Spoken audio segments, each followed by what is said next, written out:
Então, a gente tem a nossa sala de vídeo, que normalmente é quinzenal, mensal, porque vai depender muito das nossas atividades.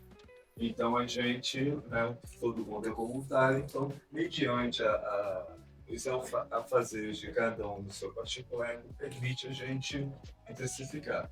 Nós primeiros, nós fizemos uma sala de vídeo com esse debate também. O primeiro foi com a. Vocês me ajudam? Como é que foi? Lugar de fala, com a Jamila.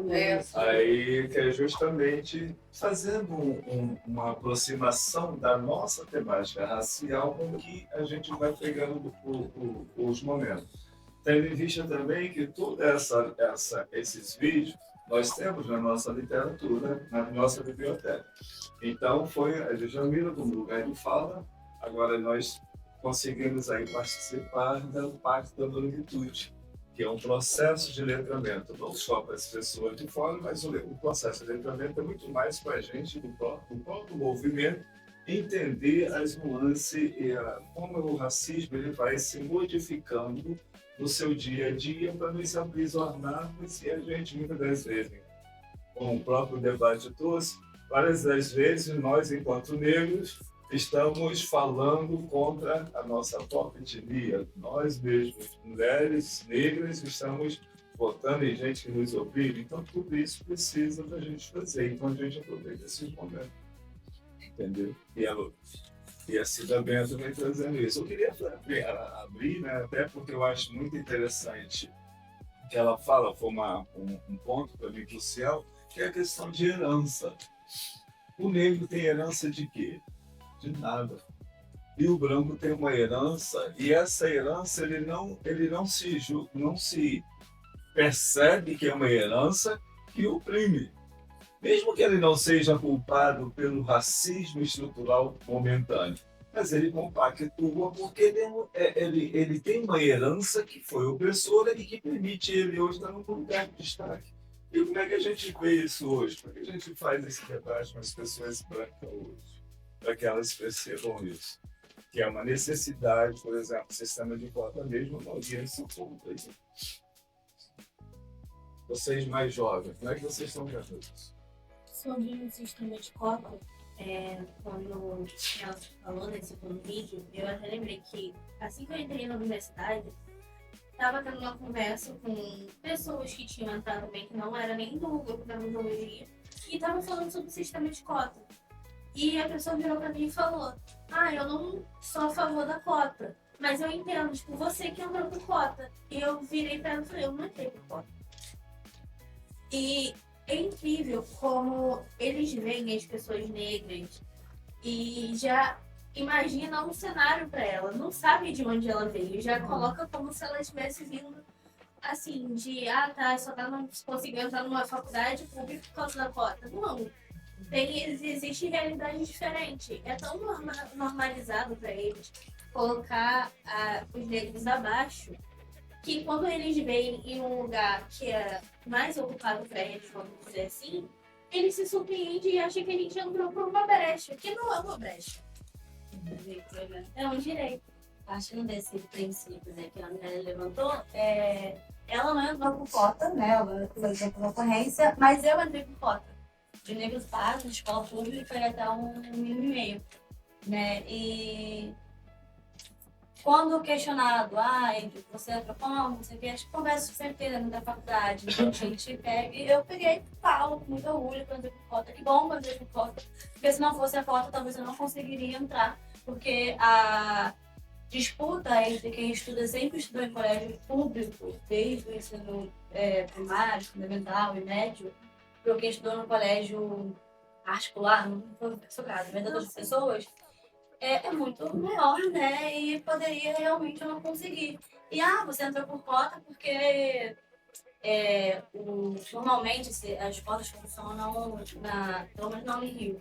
O número de corte, né, de pontuação que você faz no Enem, ele é um pouco menor, né, do que da ampla concorrência. E aí entra por cota porque o seu número de classificação, de número de pontuação foi menor do que 600, não sei o quê, e por isso que você entrou. E no ano que eu entrei na odontologia, né, eu entrei por conta porque era o jeito meu, eu adquiri, vou conseguir, vou lá, vou fazer. E eu fui olhar o parâmetro de quem foi aprovado dentro da concorrência. O meu nível de cota de número estava 50 pontos maior. Em vez de ser 620, alguma coisa assim, estava quase 700 por cota, porque eu estava competindo entre eu e mais 5 vagas, né, para entrar. Não são 5 pessoas que competem, né? São milhares para aquelas 5 vagas. E aí, a minha nota de corte para entrar foi quase 700 na cota. E a ampla concorrência estava muito menor. Se eu tivesse colocado na ampla concorrência, eu estava lá na frente, eu não estaria disputando esse nível de corte, né, disputa tão maior, porque eu disputei entre 5 vagas e o meu passe foi 700, foi 690, algo assim, para entrar na cota. E mesmo assim, dentro da faculdade, quando eu falei, você entrou porque foi mais baixo para você entrar, o número estava menor. Não, o número estava menor para você, é uma concorrência que estudou em colégio particular a vida inteira, que, querendo ou não, tinha que ter esse conhecimento bem mais aflorado. Você entrou mais baixo do que eu, que entrei pela cota, sabe? Então, assim, tem essa discrepância. Quando você fala de onde você veio, porque eu vim, né, de Bangu, mas antes de Bangu eu morava na Baixada, né? E você vai dizendo, eu moro na Zona Oeste, na Zona Norte, tal lugar. Já vão te olhando com outros olhos. E aí, você estudou em colégio público, como é que você tá aqui? Estudou em colégio público e sabe mais que eu. E aí, na prática, a gente vê que muitos brancos que estudaram em colégio particular não tem metade da nossa inteligência, né, de vida, das coisas que a gente carrega, e que a gente tem que aprender a se desenrolar, estudar muito mais no público para conseguir o lugar que ele tem de mão beijada. E é isso, né, que ela fala, porque ele tem a herança de conseguir entrar sempre nesses lugares. A gente tem que lutar, porque minha mãe não conseguiu, então eu vou lá tentar entrar naquele local que minha mãe nunca teve. Eu sou a primeira da minha família a entrar numa faculdade federal. Se não fosse eu, não sei se meus filhos, enfim, entrariam, sabe? Tem essa disputa e ele não percebe, porque eles estão normal, eu sempre não consegui. E aquilo são camadas, né? É uma luta muito maior para você entrar, mas acima de tudo você também permanecer na faculdade é outra luta. Você tem números muito grandes de pessoas que entram por cota, de bolsas, como o Capital também, né? Que a pessoa não consegue se manter. Por quê? Às vezes enfrenta deslocamentos horríveis, assim, horas no trânsito. Às vezes ela não tem a questão de renda mesmo para se manter na faculdade, porque você tem despesas, você tem que pegar os códigos, você na faculdade mesmo, dia a dia, às vezes a pessoa você tem RU, são muitos casos que dificultam. Então, assim, a cota ela é muito importante, mas ainda assim, mesmo com a cota, você tem um número de evasão muito grande por parte também desses cotistas. Que é o que não falam, mas a faculdade, ela é, mesmo com essas pessoas entrando, ela continua sendo um espaço muito elitista. Você vê muitas pessoas negras, pardas e indígenas na faculdade, mas elas ainda são a minoria. Como você tinha falado, né? A maioria dos nossos professores são brancos. São brancos. E, além de minoria, as bolsas que são destinadas para as pessoas com cotas e para quem tem renda, né, inferior a 1,5, muita galera, isso eu vou falar porque é de domínio público, isso tá difícil. Se você pesquisar, você vai ver quem são as pessoas, né, pelos nomes e as rendas que elas têm. Muita galera entra na frente de quem é cotista e pega as bolsas. E como é que a gente vai se manter dentro de uma faculdade que é longe de onde a gente mora e não tem dinheiro? Porque muitas das pessoas que, pelo menos no nosso curso que é integral, né, a gente tem que abdicar de trabalhar para poder conseguir o curso, porque não tem como. E aí, eu não trabalhando, desfalco em casa. Fica complicado para manter, né, a situação. E aí, muitas vezes, as pessoas não trabalham, não saem do trabalho e fazem o noturno. Porque o noturno é 1000 vezes pior tudo, sabe? Então, assim, é bem complicado. O entrevistador perguntou a Cida se antes, como é que está a questão racial antes? Se antes era ruim, se melhorou, com todas as dificuldades que a gente enfrenta. Melhorou alguma coisa? O que vocês acham? Eu também não concordo, não sou contra. O que vocês acham? Melhorou, piorou, está na mesma? Olha, eu vejo que a luta continua. Melhorou em termos de nós buscarmos mais acessibilidade.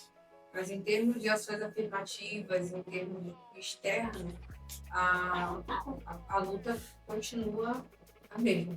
Temos a questão que tivemos semana passada. Que aconteceu, não foi uma nem duas vezes. Mas o poder de fala e a voz de fala, isso sim, melhorou muito Então, pra gente. Cida Bento, ela fala que melhorou até pelo fato de poder estar falando com entrevistadores. E aí, vocês não acham que, por mais difícil que seja essa abertura que a gente teve, ela não é um avanço? É um avanço, assim. Hoje eu estava num evento ali na Praça Céu, né, sobre o grau, né, bicicleta, bike, e aí teve um dado momento, muitas rodas de conversa, aí teve um dado momento que um dos meninos que faz um grau foi para a mesa, né, para falar a experiência dele. E aí a galera do grau foi toda, a molecada foi toda, e aquilo ali foi muito legal, porque eles queriam ouvir o menino falando.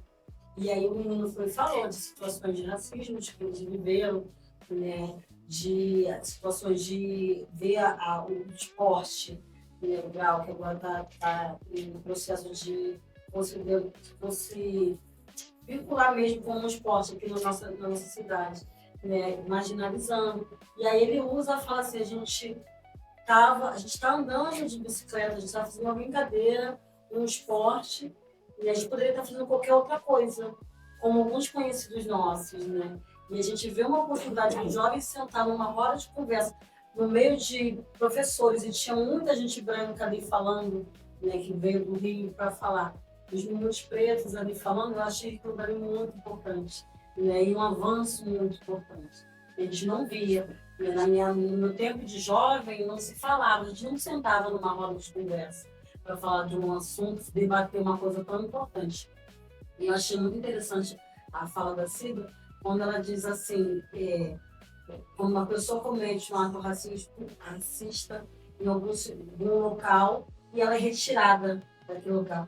Eu falei, e é fato, né? E se ela cometeu um ato racista ali, é porque ela se sentiu à vontade de fazer aquele ato racista. Então aquele lugar permite que ela aja daquela forma. Então por que tira? Aí eu tiro, não, a nossa empresa tomou providência, e tirou. Né? E aí a pessoa tira, a pessoa não aprendeu nada, ela continua cometendo atos racistas, ela continua, ou aflora mais ainda, né? Aflora mais ainda nela, né? E está tudo certo.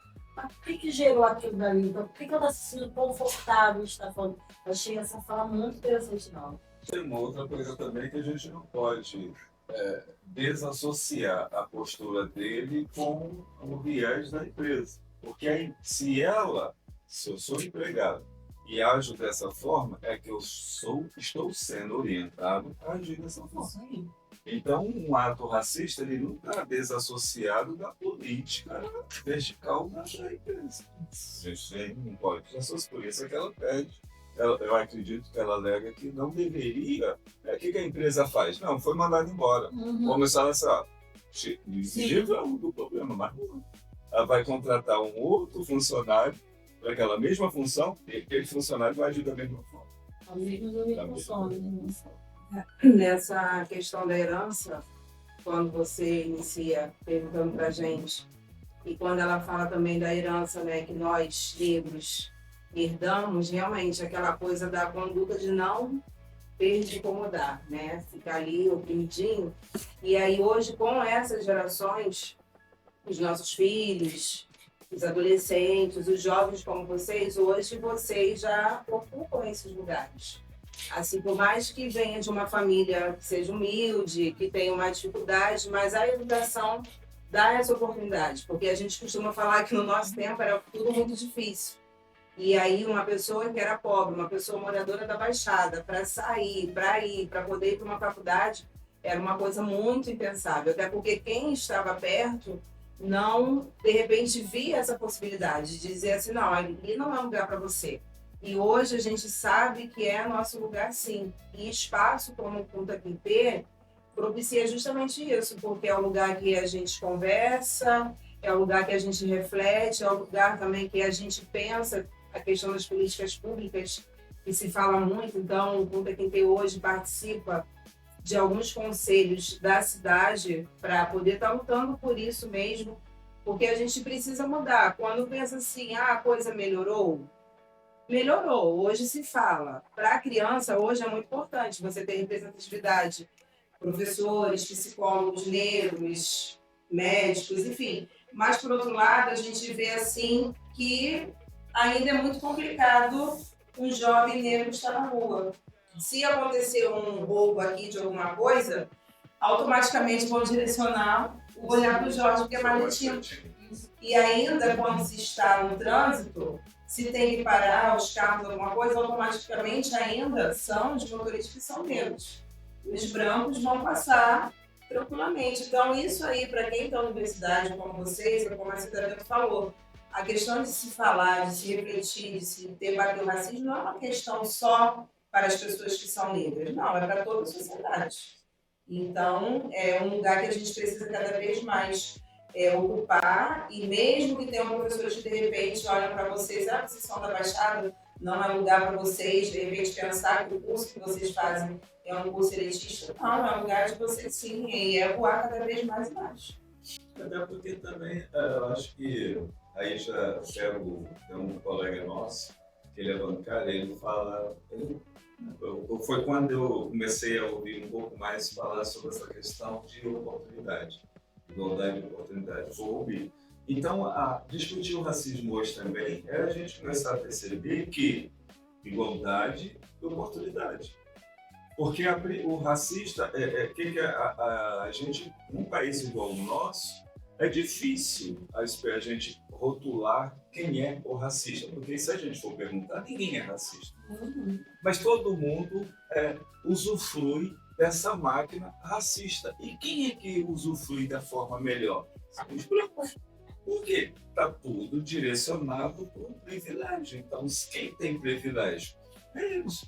Então, a gente tem que fazer esse debate não no sentido de apontar o branco. O dedo, você é branco, você é branca. Não, não é isso. A questão é, vamos sentar, vamos fazer um debate. Porque na abolição em 1988, tá bom, acabou a escravidão, mas ao mesmo tempo veio a imigração. E aí, para onde foram os negros? Então, esse reflexo dessa imigração com terra e com direito criou-se, por menor que fosse as condições da época, foi o suficiente para criar condições de se crescer.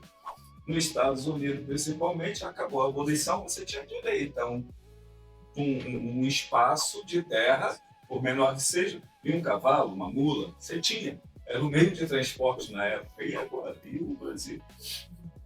Ficava esperando os negros morrendo, né?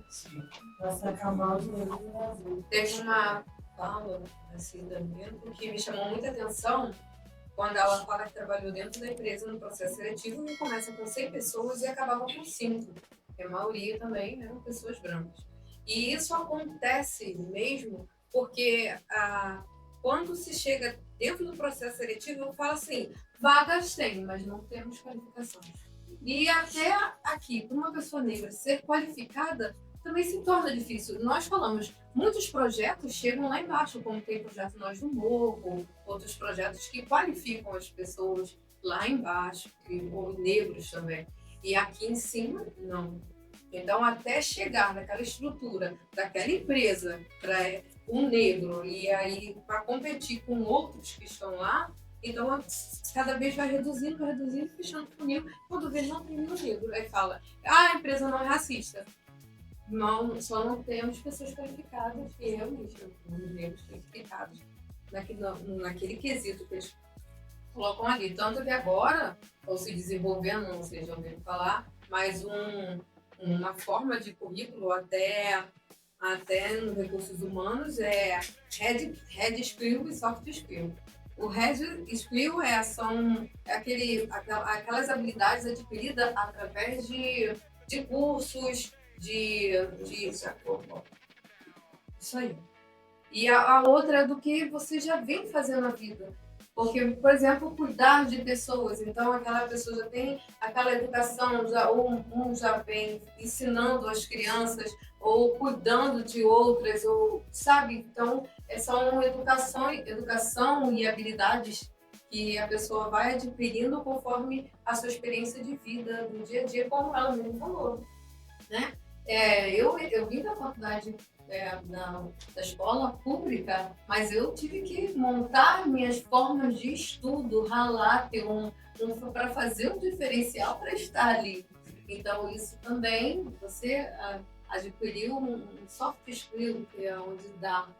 Você não fez um curso totalmente, né, vestibular voltado, né, do degrau e tal, para pegar, você teve sua base de estudo no dedo. Então, estão tentando ainda adequar, mas ainda temos muito a chegar. É interessante essa fala dela dizer que quando a gente está competindo em vaga de emprego, mas a gente vê por essa ótica, preferem os brancos porque são semelhantes, se adequam. E quando a gente negro faz isso, e não de querer só os negros trabalhando nos seus próprios negócios, eu falo de microempreendedor, que ao invés de dar um emprego para uma pessoa branca, dá para uma pessoa negra, precisa, enfim, e é seu semelhante, eles são criticados. Ah, só contrata negro, não sei o quê. Por que eles podem fazer isso e a gente não pode? Então tem essa visão também, né? Que eu acho que é engraçado. Eles podem fazer tudo bem, a gente fazendo coisa errada, coisa feia, eles se tocam quando a gente faz que tá feio, mas eles não conseguem perceber que isso também tá errado pra eles, sabe? Essa questão do Narciso, ela fala como se fosse uma síndrome de Narciso, né? Que você semelhante. Foi uma coisa que eu pensei muito, que quando ela falou isso me veio na cabeça das próprias eleições. Por exemplo, nós temos uma maioria da nossa população que é preta e parda, enquanto os candidatos à presidência eram Precisa, né? O presidente é muito. Né? Se você for pegar dentro do universo de deputado estadual e federal, e você pegar assim no bolso, o quantitativo e proporcional. Né? Exatamente. Mas por que vocês acham que nós negros votamos normalmente contra aquilo que nós nos opomos? Ela fez um comentário ali, foi interessante ao final. Então, eu acho que a gente vota mais pro lado que eu vi, porque a gente foi condicionado durante o tempo para isso. Eu tenho muitos amigos que são de esquerda, eles são democratas, enfim, né, politicamente. E tenho amigos que vivem as mesmas vivências que a minha, sofrem as mesmas coisas que eu, enfim, de várias esferas de discriminação, não só pela cor, né? E as falas são falas que a esquerda propõe, fala e pensa, mas na hora de votar, não, porque a extrema-direita, não sei o quê, e acho que isso também vai um pouco pelo lado da religião, que também influi, porque como a gente mora, né, numa Zona Oeste, Zona Norte, enfim, a Baixada, é um local mais periférico e mais pobre, assim dizendo, independente da sua cor, né, mas é de mais pobres. Os pobres saíram do centro da Zona Sul e vieram para cá, lugares dormitórios. E aí a gente não tinha muita espaço social. Não, Olha, te respondeu. eu tô acertando. Ela tava com o roteiro. E o fone, era vazio. Esqueceu, bateu. Mas aí a gente não tinha esse lugar social, de espaços sociais para as pessoas se desenvolverem, e aí isso vinha da igreja. E a igreja, sendo evangélica ou católica, tinha essa visão do colonialismo mesmo, né, de doutrinação e de catequização. Então, eu acho que vem muito dessa fonte de a igreja é o melhor lugar, então vamos para lá, e o que os pastores falam, e os pastores de modo geral fazem. Não só por aqui, né? Por Brasil todo. Sim. O Brasil É muito católico. Isso, querendo ou não, de certa forma, ele é infundido. Tem até um documentário na Netflix que fala, esqueci o nome, mas foi quando foi a eleição de 2018, que era esse fenômeno que as igrejas levaram para esse lado da extrema-direita, levar por conta do conservadorismo. Ah, não, porque a esquerda é muito liberal, vamos perder os valores que a gente tinha. Então, eu acho que é mais por esse lado mesmo, de oprimido virar opressor, enfim. Até a questão também de escutar aquele discurso, pegar aquele discurso e não ir atrás da fonte daquele discurso. A questão tanto da fake news e tanto da reprodução. Um historiador que eu gosto, que é o Gessé de Souza, ele lida muito com esse negócio pobre de direita, mas ele também tem um lado sensível que ele fala, como que um pobre queimadense, vou pegar queimadense que eu estou aqui, mora em Santa Amélia, pega um ônibus, tem que estar na Barra às 7 horas da manhã. Para ele estar na Barra às 7 horas da manhã, ele tem que acordar aqui em Queimados uma média de 3 horas para poder estar aqui fora e pegar o primeiro trem. Você vai discutir o que com esse cara no final de semana? Ele só quer fazer o quê? Futebol e cinema. E é porque ele está vindo de uma jornada de trabalho. Entendeu? Então, Ou então, com quem ele trabalha lá, vai dizer para ele, você tem que botar em X, Y, Z, você vai ter uma condição de vida melhor e eu vou levar seu salário. Mas o que eu acho engraçado Você vai é que o continuar Gessé está trabalhando. falando, por exemplo, essa pessoa ele é um sobrevivente. Então, a vida dele é só para garantir o mínimo que ele pode. Então, ele não consegue se antenar com mais nada. Aí, no momento que está em casa, senta para comer, está vendo TV Globo ou alguma coisa assim que consegue alienar um pouquinho. Aí, dali, ele começa a só viver de notícias que são, nem notícia, mas só das chamadas da notícia. Aí, ele começa. Eu acho que uma coisa que a gente, que eu percebo também, é que a gente, até mesmo nessa questão de vários trabalhos, que ficam tentando fazer,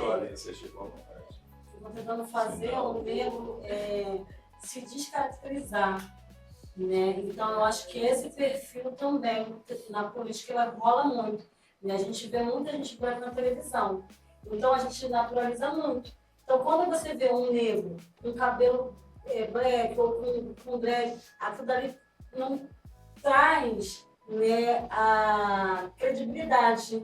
Né? Aí que tem que fazer? O negro tem que se descaracterizar, botar o terno azul, né? E se fantasiar ali para a gente começar a visualizar ele, né? Como um ser responsável, um ser correto, um ser limpo, um ser que passa. Então, eu acho que essa visão também é um fator que nos faz votar muitas vezes em pessoas brancas. Né?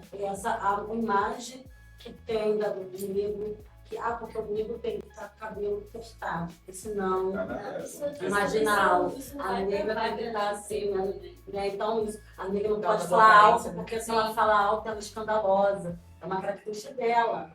Não, ela é abusada, né? Tal de falar que é abusada, não porque ela é arrogante, não, ela fala daquele jeito, é uma característica. Então, aí a pessoa tem que se moldar para conseguir entrar naquele sistema. Eu lembro que a primeira fala da minha mãe, quando eu comecei a trabalhar, eu era adolescente, né? Filho aprendiz.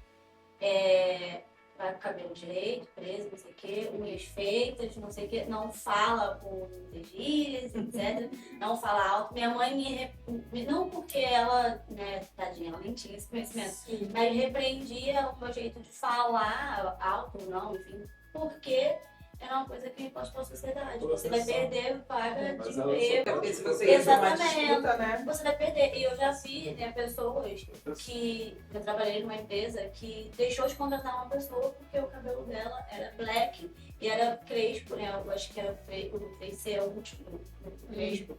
Lindo, maravilhosa, perfeito. Mas não condiz com a imagem da empresa. Não pode. Não vai ficar. Porque para ela ficar, ela teria que cortar o cabelo, enfim, alisar e etc. E ela não ia fazer, não vai ficar na vaga, sabe? Deu preferência pra pessoa branca, cabelo liso, bem feitinho. Mas a gente não vai esgotar todos os assuntos. Essa questão racial tem hora que vai deixando a gente percebe. Mas é uma das coisas que também a gente faz muito bem aqui, até como a Silvia falou lá embaixo, aqui a gente tem uma preocupação bastante com o outro. Então, a questão da escuta é interessante, né? Porque escutar é difícil. Então, quando a gente começa a exercitar essa questão de escutar, a gente está dando voz em vez do outro. Então, tudo isso é um reflexo. Aí vai o Narciso, que é o reflexo, né? Que a gente busca muito. Terezinha, você que é a última voz, né? O que você acha? Tudo bem. Tá tudo bem? Tá ótimo. Vocês gostariam de falar mais alguma coisa para finalizar? Deixar alguma mensagem? Como é que vocês estão se sentindo nesse primeiro momento aqui? Agora é debate. Eu vou revelar. E essa história a gente, desde a primeira vez que a gente vem aqui, a gente fica assim, como a gente vai se enfiar lá? Sejam bem-vindos. Como que? Como que vão se enfiar aqui? Sejam bem-vindas. Gente, já podemos Chegou para poder apresentar. fazer parceria com vocês. Sejam bem-vindos. Porque, Bem-vindos. assim, a única palavra que eu tenho pra dizer é surreal. Porque, como eu falei, né, eu vim de uma realidade onde, por exemplo, eu frequentei escola particular, mas meus pais abdicaram de tudo para eu conseguir frequentar aquela escola particular de bairro. E quando eu entrei na universidade, e eu vi outros mundos, e eu vi, por exemplo, a maioria que as pessoas tinham acesso e eu não tinha, eu pensei várias vezes em desistir da área da cultura mesmo. E quando você chega em espaços assim como cultura, que você vê outras histórias, você escuta outras pessoas, dá um gás de continuar. Então, o que eu quero dizer é muito obrigada. Tem sempre, venham fazer parte, gente. Vamos conversar. Vou ter esse momento aqui, vamos conversar. Tem mais, deixa eles falar. Engatando nessa fala da Zé, né, trabalhar com a cultura, né, é complicado. E a arte, no modo geral, né? E realmente a gente o contato que eu tive com vocês foi lá em Rio Preto, e desde ali meus olhos já brilhavam e cantaram. Depois que eu saí, né, enfim, chorei, fiz relatos e vi semelhança, né, nossa, eu queria isso, né, eu poderia estar vivendo, não sabia que tinha perto de casa algo, trabalhar na cultura tão estruturado, assim, tem potência, sabe? A gente não tem porque não é julgado, não chega pra gente, né? Não dizendo que falta recurso, não é culpa de vocês que não julgam, não é isso, mas eles não dão visibilidade para esse espaço, sabe? E aí a gente descobrir, conseguir ajudar de certa forma, levar para a academia, para dar essa visibilidade. Porque assim como a gente não sabia, eu tenho certeza que muitos não sabem, moram aqui e gostam também. Então, pela essa oportunidade de ter essa fome, sabe? Ter esse contato. E é o gás, né? Porque a gente não vamos conseguir. E ver que tem galera que tá aí fazendo e pode estar querendo. Tá gravando ainda, gente? Não, acabou a gravação, né? Eu ia falar umas coisas. Não, mas eu acho engraçado. Quando Mas a se gente tá fala gravando, do eu não gás, posso né? falar, não. Por exemplo, o gás pra mim é vocês, pô. Eu tenho militância de movimento desde 40 anos. Mês Então, passado. vocês, de repente, 23, 24, 25, né? Então, vocês, da idade da minha filha mais nova. Então, para vocês verem o quanto a gente tem de estrada e a gente também vai se voltando com o tempo.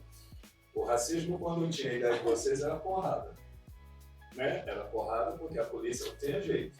Na década de 89, 90, aí a gente vai indo. É por isso que hoje eu não canso de falar, e para mim a representação musical no momento, para mim ainda é o Racionais. Mesmo o Mano Brown começando a perceber que tem que aproximar da fala do Emicida, que é mais leve, mas o Racionais tem que existir, porque ele está ali o tempo todo, não se empolga, não se empolga, não se empolga. Não se empolga, não se empolga. Valeu. É isso, gente. Então sejam bem-vindos.